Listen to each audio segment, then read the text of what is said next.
बिस्मिल्लाहिर्रहमानिर्रहीम। मैं हूं शाहिद जमील, नॉर्वे के कैपिटल ओस्लो से। दोस्तों, आज के इस वीलॉग में मैं आपको खुश आमदीद कहता हूं। आज हम बात करेंगे जी कुवैत जाने वाले पाकिस्तानियों के लिए खुशखबरी जी। जी हाँ, ये बिल्कुल चंद दिन पहले की न्यूज़ है जो मैंने अखबारात से ढूंढी है आपके लिए। तो आप ख़ुद भी इसको सर्च आउट कर सकते हैं, आप ख़ुद भी इसकी तस्दीक कर सकते हैं। कुवैत जाने वाले पाकिस्तानियों के लिए जो वर्क परमिट है उसमें कुछ अपडेट्स हैं, उसमें कुछ इन्फॉर्मेशन है जो अपडेट हुई हैं जी। कुवैत की जो रिक्रूटिंग एजेंसीज हैं उन्होंने कुछ अपडेट्स की हैं, कुछ उनके गवर्नमेंट्स के कुछ इदारे हैं और कुछ पाकिस्तानी अखबारात ने इस खबर को शाया किया था कुछ दिन पहले जी। तो शुरू करते हैं जी आज का वीलॉग जी। पाकिस्तानी अफराद जो गल्फ़ में स्पेशली कुवैत में काम करना चाहते हैं या उनकी ख्वाहिश है या वो सोच सकते हैं, तो उनके लिए बड़ी खुशखबरी है कि कुवैत ने अपना जो ये जो कोटा सिस्टम है उसमें कुछ रिलैक्सेशन जी रखी है। तो वो क्या है जी, उसको मैं बता देता हूँ जी। कुवैत ने तारकीन वतन पाकिस्तानी हैं उनके वर्क परमिट में उसमें कुछ रिलैक्सेशन रखी है जी। कुवैत ने तारकीन वतन के लिए कुछ जामिया तब्दीलियाँ की हैं जी।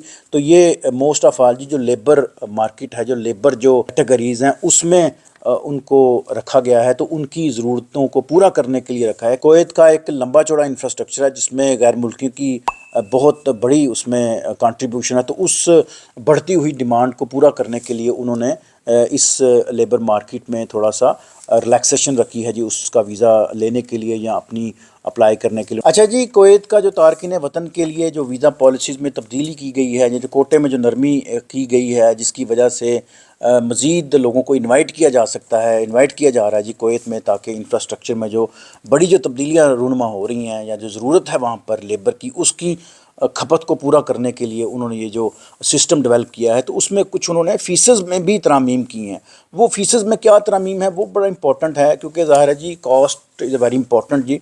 पहल तो 175 कुवैती दिनार थी एक वीज़ा अप्लाई करने की। 175 कुवैती दिनार जो है ना वो पाकिस्तानी तकरीबन 1,60,000 रुपये बन जाते हैं। आपको पता है कि एक कुवैती दिनार तकरीबन 900 रुपये का है। तो 900 रुपये का कुवैती दिनार हो और 175 कुवैती दिनार उसकी फ़ीस हो वीज़ा एप्लीकेशन की, मीन्स के वो 1,60,000 रुपये बन जाते थे। लेकिन अब वो 175 से 325 कुवैती दिनार पे आ गई है जी। 325 कुवैती दिनार का मतलब है जी तकरीबन तकरीबन 3 लाख रुपए जो है ना वो अब फ़ीस उन्होंने मुकर्रर कर दी है जी, जब आप वीज़ा अप्लाई करते हैं जी कुवैत के लिए for the sake of job. अच्छा जी, जो अहम बात है इस पूरी न्यूज़ में वो ये है जी कि बाज़ शोबों में को कमी देखने में नज़र आ रही है और बाज़ शोबे जो है ना बड़ी तेज़ी से डेवलप हो रहे हैं। जैसे कुवैत का जो इंफ्रास्ट्रक्चर है वो बहुत डेवलप हो रहा है, यानी कि कंस्ट्रक्शन जो कंपनीज़ हैं, कंस्ट्रक्शन जो एरियाज़ हैं वो बहुत ज़्यादा डेवलप हुए हैं, उसमें बहुत कमी का वहाँ पे रुझान देखा जा रहा है, जिसकी वजह से उन्होंने मोस्टली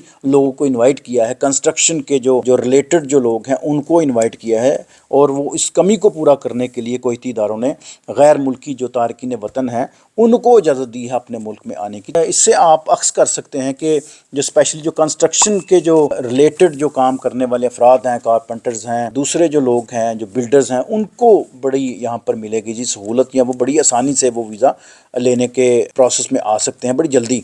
अच्छा, इसके अलावा जो शोबे यहाँ पर उन्होंने खोले हैं, दीगर जो शोबे हैं वो भी मैं आपको बता देता हूँ। इसमें उन्होंने इन्वेस्टमेंट के लिए कुछ वीज़ा जारी किए हैं, स्पोर्ट्स एक्टिविटीज़ के लिए उन्होंने लोगों को इनवाइट किया है, क्लब्स हैं, ग्राउंड्स हैं, जिम्स हैं, उसके लिए लोगों को अप्लाई किया। तो जो लोग इस शोबे से ताल्लुक़ रखते हैं तो वो डेफिनेटली इस फील्ड में अप्लाई कर सकते हैं। इसके अलावा फलाह बहबूद है, ज़राअत के लिए माहीगीरी है, लाइव स्टॉक है, और इसके अलावा जी रियल स्टेट है, और सनती सहूलियात फ़राहम करने वाले जो इदारे हैं तो उनको में ज़्यादा रिलैक्सेशन मिलेगी, वो ज़्यादा जल्दी उनको वीज़ा देंगे। या इसके अलावा जो छोटी सनतें हैं उनको भी वो ज़्यादा इंपॉर्टेंस देंगे, क्योंकि ये वो शोबे हैं जहाँ पर उनको ज़्यादा ज़रूरत है जी वर्कर्स की। तो इसलिए ये शोबे आप मार्क कर लें। आप कुवैत जाने की ख्वाहिश रखते हैं तो आप इन फील्ड्स को चूज़ करें और इन फील्ड में आप अपना एप्लीकेशन जो है ना वो सेंड करें। अच्छा जी, इसमें मैं फ़र्दर मोर मैं आपको बता दूं कि गैर मुल्की वर्कर्स की तो खिदमात हासिल करने के लिए निजी शोबे के ख्वाहिशमंद जो आजर हैं उनकी ज़रूरियात को मुकम्मल छान बीन के बाद उनको PAM वर्क परमिट जारी किया जाएगा जी। इसको हम कहते हैं जी पब्लिक अथॉरिटी मैन पावर।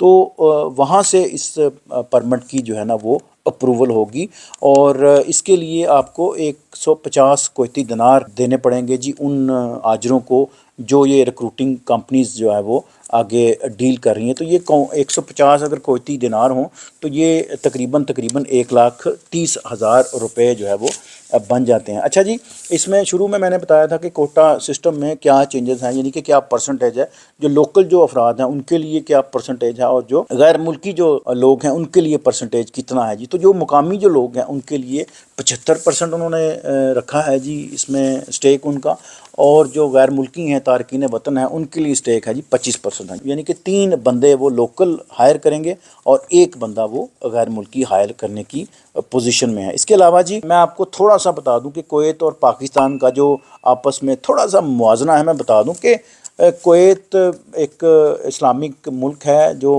بہت بڑی اس کی اکانومی ہے، اس کے بارڈر جو ہے نا وہ ایران، سعودیہ اور UAE کے ساتھ ان کے ساتھ بارڈر ہیں، اور پاکستان سے یہ تقریباً 40-43 گنا بڑا ہے، یعنی کہ ایک چھوٹا سا ملک ہے لیکن اس کی بڑی خوبصورتی ہے، یہاں پہ سیاحت بڑی ہے، یہاں پر اسلامک ویلیوز بہت زیادہ ملتی ہیں۔ اس کے علاوہ یہ ایک بہت امیر اور بڑا دلکش ملک ہے جی۔ میں ضرور ریکمینڈ کروں گا کہ اگر آپ وزٹ کا پلان کرتے ہیں گلف میں جانے کا تو اس ملک کو ضرور وزٹ کیجیے گا، بڑا امپورٹنٹ، بڑا خاص اور بڑا خوبصورت ملک ہے جی۔ اچھا جی، اس میں ایک خبر میں اور ایڈ کرتا جاؤں کہ ابھی ریسنٹلی پاکستان کے جو وفاقی وزیر ہیں سرمایہ کاری کے، عبدالعلیم خان صاحب، انہوں نے ایک سرمایہ کاری کا پاک کویتی معاہدے کا ایک کیا ہے جی، ایک کانٹریکٹ ان کے ساتھ کیا ہے، جس میں جو کویت کے جو وزیر تجارت ہیں عمر سعید العمر، ان کے ساتھ انہوں نے ایک جوائنٹ وینچر کیا ہے، جس میں انہوں نے توانائی، فوڈ اور ٹیکسٹائل کے جو مختلف شعبے ہیں اس میں ہاتھ بڑھایا ہے ایک دوسرے کے ساتھ کوآپریشن کا۔ اس میں انہوں نے جو ہاسپٹلز، نرسیں، ڈاکٹرز اور دوسرے جو لیبر کلاس کے جو لوگ ہیں ان کو انہوں نے پرائورٹیز پہ رکھنے کا جو ہے نا وہ ایک آپس میں معاہدہ سائن کیا ہے جی۔ تو دیٹس اے اسٹوری جی۔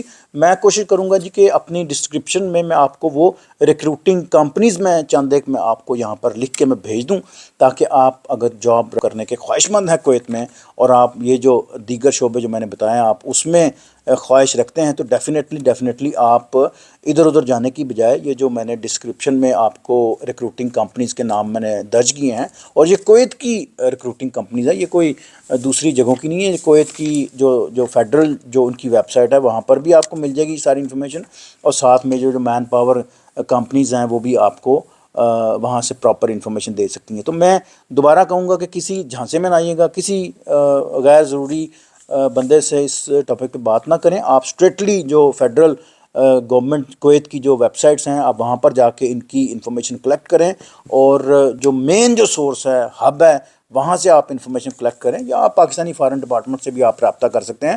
تو یہاں پہ جو ہے نا وہ بڑی ضرورت ہے آپ لوگوں کو پیور انفارمیشن حاصل کرنے کی۔ تو مجھے دیجیے اجازت، اس بات کو میں ایک دفعہ پھر میں دہرا دیتا ہوں کہ یہ جو خبریں میں نے آپ کے لیے کلیکٹ کی ہیں یہ پچھلے چند دن پہلے پاکستانی نیوز پہ تھیں، اور کویت کے جو فیڈرل بورڈ ہے وہاں پر بھی، جو فیڈرل فارن بورڈ ہے آئی تھنک، وہاں پر بھی کچھ نیوز میں نے دیکھی تھی۔ اس کے علاوہ سوشل میڈیا پہ میں نے کافی نیوز دیکھی تھی، لیکن اس کے باوجود آپ ضرور اس خبر کو تصدیق کیجیے گا۔ تو thank you for watching my video. I hope آپ کو آج کی ویڈیو اچھی لگی ہوگی، اپنے دوستوں تک بھی ضرور شیئر کیجیے گا۔ اس میں کوئی سوال ہو تو I will try my level best کہ میں آپ کے سوالات کا جواب جو ہے نا وہ وقت کی بندش کے باوجود میں ضرور دوں گا انشاءاللہ جی۔ تو thank you for watching my channel.